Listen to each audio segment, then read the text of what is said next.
Assalamualaikum warahmatullahi wabarakatuh dan salam sejahtera. Terima kasih banyak kerana sudi datang untuk menonton video saya pada hari ini. Dan bagi mereka yang baru pertama kali datang untuk menonton ke channel saya ataupun mereka yang masih lagi belum subscribe, saya mohon jazami anda untuk subscribe ke channel saya. Dan bagi mereka yang dah subscribe, saya mohon anda untuk kongsikan video ini kepada rakan-rakan serta ahli keluarga anda. Semoga apa yang saya nak kongsikan sedikit pada hari ini adalah satu perkongsian yang bermanfaat untuk kita semua, insya-Allah. Okey. Jadi berikutan susulan daripada tidak ada sebarang perubahan di dalam status permohonan bagi pengeluaran khas ini, ramai yang menyatakan ataupun menyuarakan kekecewaan mereka. Jadi saya sendiri sebagai individu yang bertanggungjawab berkongsikan perkara ini, saya memohon maaf berkenaan dengan isu ini.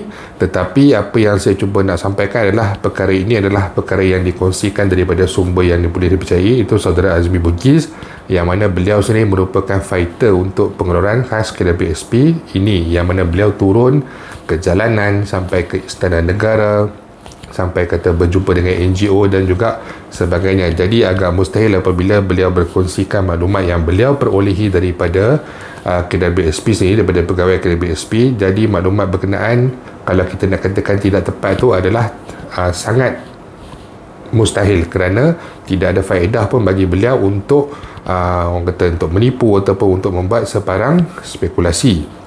Okey, jadi sudah tentulah ramai yang kecewa dengan apa yang berlaku pada malam tadi. Dan sedikit yang saya nak tekankan di sini adalah setakat video ini dirakamkan pada waktu ini, semakan untuk status kelulusan masih lagi belum ada, masih lagi kekal dengan status permohonan diterima. Jadi timbul tanda tanya dengan semalam kita ada kemas kini account, yang mana kemas kini kali ini saya sendiri lihat agak lain macam dia punya makluman. Makluman dia memang nampak sangat berbeza seperti daripada yang sebelum-sebelum ini. Jadi saya teringat semula beberapa hari yang lepas saya ada ternampak satu komen di dalam laman Facebook KWSP berkenaan dengan isu bagi semakan ini. Okey, jadi saya bacakan sedikit perkongsian ini. Saya padam nama beliau, saya takut beliau mungkin tak selesa perkara ini dikongsikan. Hai admin KWSP, boleh tak nanti bila nak semak status permohonan 10,000 tu buat yang ada password? Sebab kalau cuma nombor IC dan nombor telefon, takut orang lain pun boleh semak kan juga.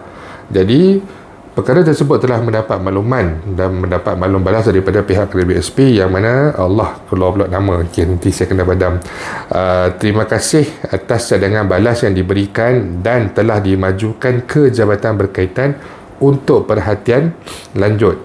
Jadi saya teringat balik posting ini dan saya rasa perkara ini ada kaitannya dengan isu kenapa semalam tidak boleh dilakukan sebarang semakan ataupun kenapa semalam tidak ada pun sebarang semakan kelulusan. Kerana untuk semakan kelulusan dia tidak perlukan sebarang orang kata password ataupun sebagainya. Maksudnya sesiapa sahaja yang mempunyai nombor IC kita dan juga nombor telefon kita boleh membuat semakan terhadap status kelulusan jika ada status kelulusan.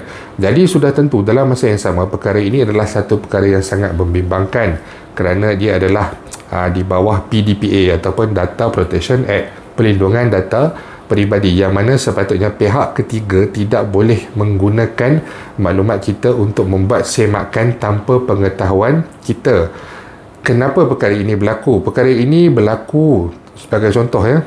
Katalah saya mempunyai pinjaman kenderaan, sebuah motosikal, yang mana saya berhutang dengan sebuah kedai menjual motosikal. Sudah tentu kedai tersebut ada maklumat-maklumat peribadi saya dan dia tahu di mana saya bekerja dan sebagainya. Jadi beliau mempunyai nombor kad kenderaan saya dan juga nombor telefon saya. Dan dalam masa yang sama, disebabkan oleh PKP dan juga sebagainya, katakanlah saya tidak bekerja ataupun mengalami keterjejasan dalam pendapatan, gaji berkurangan dan juga sebagainya.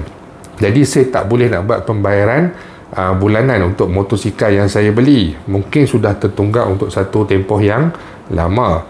Jadi apabila dibenarkan untuk pengeluaran khas ini, diwujudkan untuk pengeluaran khas ini, sudah tentu pemilik kedai ataupun syarikat dan sebagainya boleh agak dia ni pasti akan keluarkan wang ke WSP beliau. Jadi apa yang kedai ni boleh buat adalah apabila diwujudkan untuk semakan status, ada kebarangkalian mereka ini akan membuat semakan status, sebab siapa-siapa saja boleh membuat semakan. Dan kalaulah status lulus dipaparkan, sudah tentulah kedai ini akan bersiap sedia untuk mungkin melakukan sesuatu, membuat tuntutan ataupun sebagainya.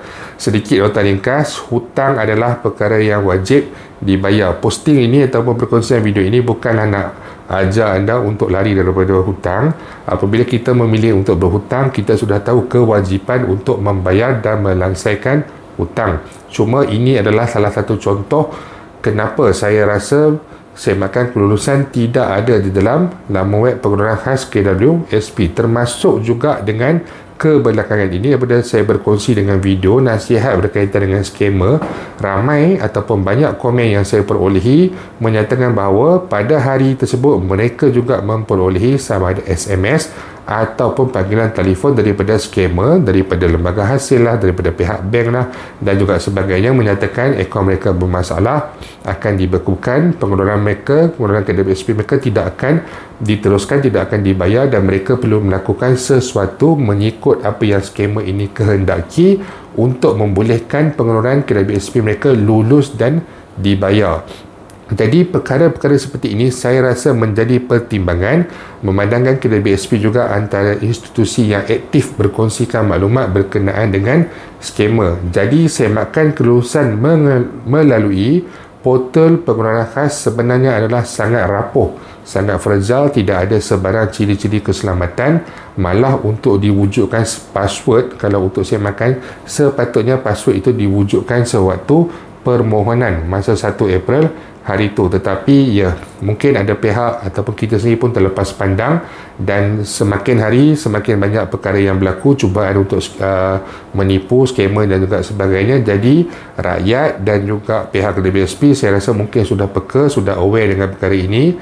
Jadi saya berpandangan bahawa kemungkinan besar tidak akan ada sebarang semakan kelulusan, tetapi daripada laman web pengeluaran khas. Apa yang kita perlu buat, rasanya keputusan untuk kelulusan ini ataupun status untuk pengeluaran, pembayaran ataupun tarikh pembayaran kemungkinan besar akan dipaparkan hanya di dalam iAccount saja, kerana tarikh hari ini sendiri 15 April dan tarikh pembayaran 20 April, sekitar 5 hari ini adalah sangat realistik untuk dipaparkan tarikh, untuk dipaparkan status kelulusan, tetapi masih tidak ada sebarang status kelulusan di dalam portal pengeluaran khas. Jadi saya nyatakan lagi sekali, mungkin ada relevannya dengan apa yang saya kongsikan di sini. Kemungkinan besar semakan hanya boleh dilakukan di dalam portal iAccount. Jadi apa-apa pun cuba buat semakan dari semasa ke semasa, tidak perlu terlalu kerap, kerana dalam tempoh sehari itu kita ada banyak masa. Tak semestinya kalau pagi itu tak ada, satu hari itu dah tak ada. Kemungkinan juga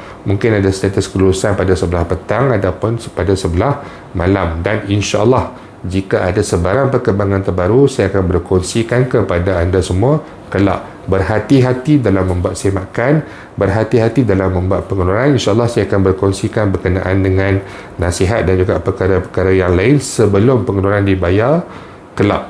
Okey, itu saja yang saya nak kongsikan hari ini. InsyaAllah jika ada sebarang perkembangan terbaru, saya akan berkongsikan kepada anda semua kelak. Bagi mereka yang mempunyai sebarang persoalan, sebarang masalah ataupun sebarang komen, anda boleh utarakan di ruangan YouTube ataupun di ruangan Facebook saya. Itu saja untuk hari ini. InsyaAllah kita akan jumpa lagi. Jangan lupa untuk share, jangan lupa untuk subscribe. Assalamualaikum warahmatullahi wabarakatuh.